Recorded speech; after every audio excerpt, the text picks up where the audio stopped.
This video is for the review questions for Tuesday, April 14th. Number one, we have an equation. We have 4x equals 32. We want to solve for x. We want x by itself. We want to isolate x. So ask yourself, what is being done to x? It's being multiplied by 4.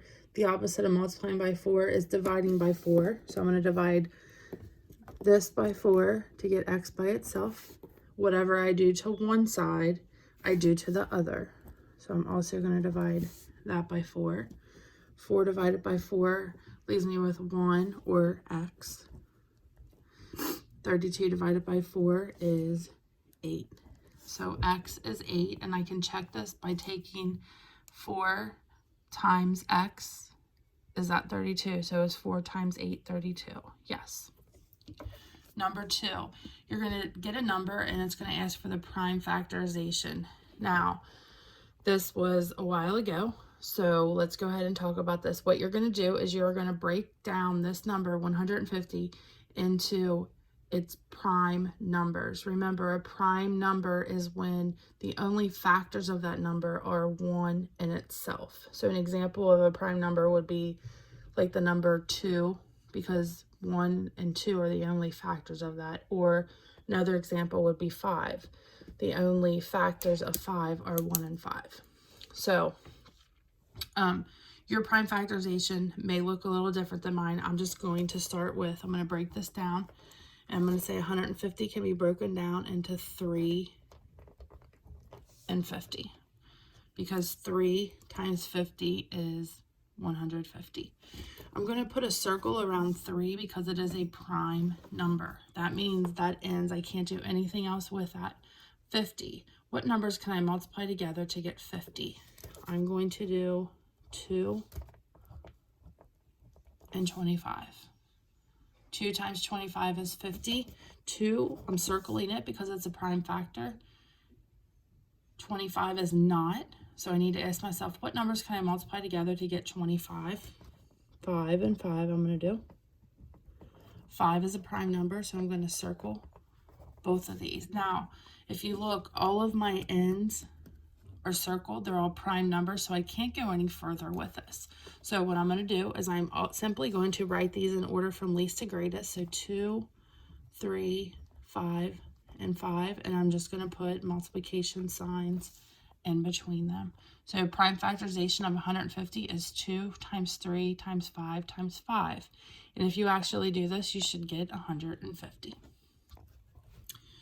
Number 3 is a number line and an inequality is graphed on there. So it's going to ask which inequality fits the graph. So I'm going to pick the letter R. What number am I comparing R to? Well, what number is my circle on? It's on 1. So I'm going to put a 1 here. And then I need to ask myself, is R going to be greater than 1 or less than 1? The line shaded to the greater than number. So R is going to be greater than 1. Now, can R be 1? The answer here is no. It is not shaded in. So that means my line does not go under there. Now, if my circle was shaded in, this would be R is greater than or equal to 1. Okay. Number 4. Number 4 says x to the third power plus 5. Evaluating expressions. Okay, so I want you to evaluate this if x is 6. So all I'm going to do is substitute in 6 for x. So I'm going to have 6 to the third power plus 5. This is not 6 times 3. This is, and I'll show you on the calculator, this is, if I can turn it on, 6 times 6 times 6. 216. So 216 plus 5.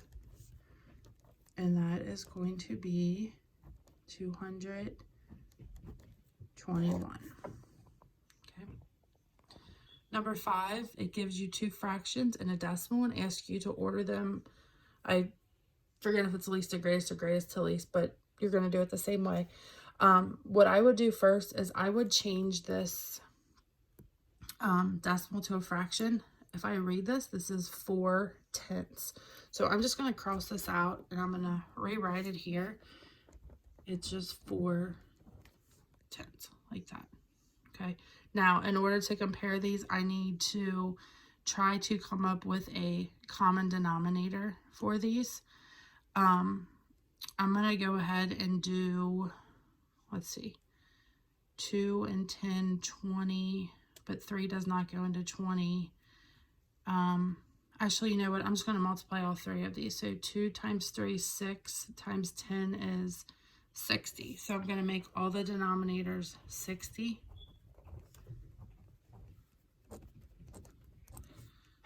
Okay. What did I do to 2 to get to 60? I multiplied by 30. So whatever I did to the denominator, I have to do to the numerator. So 1 times 30 is 30. And if you look, 1/2 is equivalent to 30/60.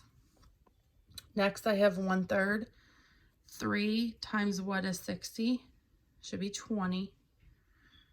So if I multiplied my denominator by 20, I also had to multiply my numerator by 20. And my last one here, 10 times what is 6? Times 6. So if I multiply the bottom by 6, multiply my numerator by 6. So 4 times 6 is 24.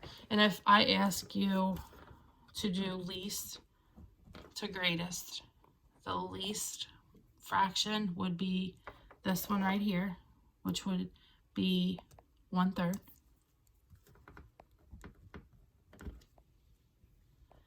Then we would have this. I'm going to go back. It is 4/10, but my original was 4/10 of the decimal. So, and last would be 1/2. So these are them in order from least to greatest. Okay. Number 6, it wants you to write an equation. 1/2 of a number equals 20. So the word of tells us we need to multiply. So I'm going to do 1/2 multiplied by a number. Do I know what that number is? No, I don't. So I'm just going to put n. So 1/2 n equals 20. Again, 1/2 of a number equals 20. And I really don't need these parentheses around here. I could also write this as 1/2 n equals 20. Okay. Remember, the word of means to multiply.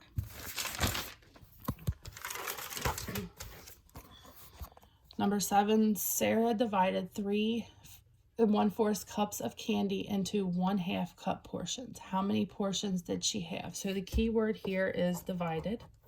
I am starting with 3 1/4, and I'm dividing that into halves. Okay.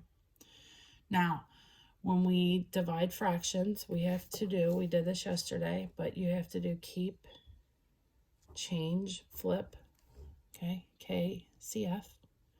Before I can do that, though, I have to change any mixed numbers to an improper. So I'm going to do this by using the cloud method. 3 times 4 is 12, plus 1 is 13. And I'm going to keep my denominator, 13/4. And I'm just rewriting my problem right now. Okay. Again, all I did was take this mixed number and change it to an improper. I'm going to go ahead and do keep, change, flip now. So I have 13/4, change the division to a multiplication, and flip my second fraction here. Okay, when I do that, multiply straight across, we have 13 times 2 is 26. 4 times 1 is 4. Now, my answer is an improper fraction, so I need to change that to a mixed number. How many times does 4 go into 26? It would go in 6 times. How many would I have left over? Well, 4 times 6 is 24, so that would leave me 2 left over. Keep my denominator. This can be simplified. 2/4 is equal to 1/2. So this will be 6 1/2. Okay. So she has 6 1/2 different portions. Number 8 has to do with ratios. It says the red flowers to yellow flowers is 4 to 7. That means for every 4 red flowers, there are 7 yellow. If there are 20 red flowers, how many yellow flowers are there? So I'm going to go ahead and I'm going to write my ratio like a fraction. I'm just going to label 4 is first, and so is red. So 4 stands for the red, and 7 stands for the yellow. And I'm just putting these labels on here to help me. I'm setting up a proportion. My units have to stay the same. So if red's in the top here, red has to be in the top here. Yellow's in the bottom, yellow's going to stay in the bottom here. Okay. If there are 20 red flowers, so 20 is going to go somewhere over here, and it's going to go with the red. So it's going to go right there. Okay, this is what I'm looking for. I want to know how many are yellow. So 4 times what is 20? 5. Whatever I do to the top, I also have to do the bottom. So 7 times 5 is 35. So there will be 35 yellow flowers if there were 20 red. Number 9, it gives you the area of a rectangle, and it says it's 90 square inches. I'm just going to draw a visual for you here. This isn't perfect, but it will do. I'm going to write 90 inches squared. Okay. The width is 10 inches, so if this here is 10 inches, what is this length here going to be? If you remember, we find the area of a rectangle by doing length times width. I know my width, so 10 times what number is going to give me 90? 9. So the length should be 9 inches. Okay. And last is a percent problem. What is 5% of 40? Again, I'm using a proportion, and that looks like this. Let me write it here for you. Part over whole equals percent over 100. I'm going to go ahead and fill in the pieces that I know. 100 is always going to be there because percents are always out of 100. Do I know the percent? Yes, it's 5. And I'm getting this from my problem here. Of 40. Of would be the whole. That's the total that goes down here. And I don't know the part. Okay. Now I'm going to cross multiply. We have x times 100 is 100x. 5 times 40 is 200. Okay. When I cross multiply, it doesn't matter which way I go first, just as long as you're crossing. Over here, I have a one-step equation. This is similar to what we did for problem number 1 here. I want x isolated, or x by itself. X is being multiplied by 100. The opposite of multiplying by 100 is dividing by 100. So I'm going to divide by 100. Whatever I do to this side, I must do to this side. So I also have to divide that by 100. I am left with x equals 2. Okay, so what is 5% of 40? So that 2 is 5% of 40. Again, this last one is over percents.